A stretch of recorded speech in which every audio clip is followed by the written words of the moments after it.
So again, another case of someone citing stand your ground. Another young woman is dead. Over the course of the last few weeks and even few years, we have seen this law be bastardized and used to kind of get away with murder. Not kind of, but to get away with murder.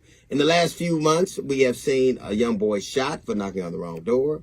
We have seen a cheerleader killed for making a three-point turn in the driveway. We have seen three cheerleaders shot in a parking lot for walking up to the wrong car. We have seen a father try to retrieve his ball out of a neighbor's yard and be gunned down. We've seen people killed for playing their music loud. We have seen people killed for walking the wrong way. All under the auspices of the Stand Your Ground law. Now, I remember when California wrote a law called Three Strikes. In California, the author of that law, said that it had been bastardized to the extent that there was never the intent of the law. And California repealed that law.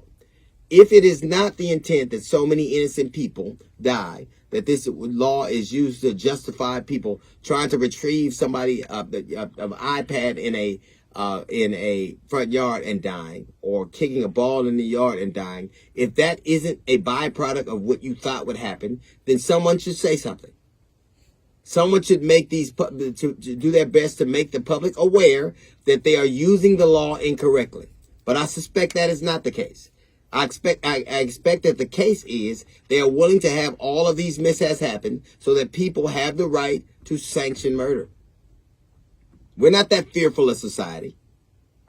When a society has said, in a great many places in this country have given unfettered access to unproven and unchecked people, what do you think the result will be?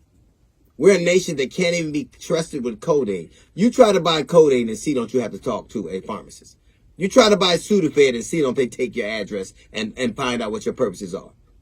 It is because America wrote the law with a lot of ambiguity, and that ambiguity is filled with violence. If that were not the case, we would do something about it. When they write laws like this, I remember when they wrote citizens arrest laws, and they did that right after slavery. They did that to in essence, to do some of the same things that are happening now.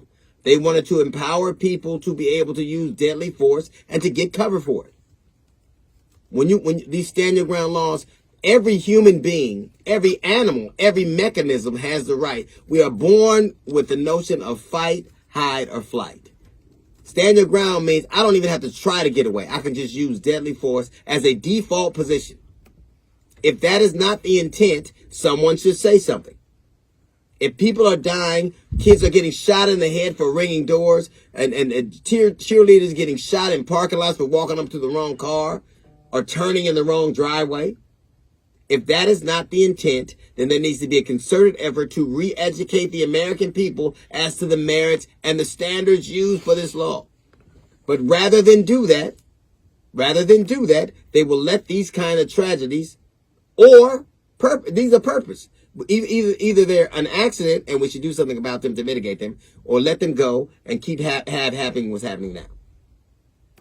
We need to understand the fact that America already has a penchant for violence. More Americans have been killed at the hands of other Americans than have died in every single conflict we have ever had combined.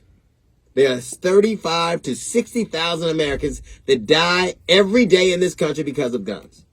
When America has become more deadly than Hitler, you know you have a problem. But what are we deciding to do at this moment, this inflection point in our nation? Are we deciding to make it harder to buy guns, to check out the people who buy them, to make sure that people that can't just walk around our street with unfettered access to this kind of weaponry? No, we're making it easier. And all of the people who are caught up in this misinterpretation of the law, if that's what it is grist for the mill.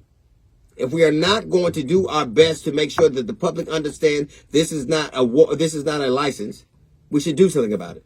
Or otherwise, call the Stand Your Ground law what it is: a license to kill, a license to hunt. All right, that's a little note from the GED section. We got the Jazz Report coming up in 15 minutes. It's the D.L. Hughley Show.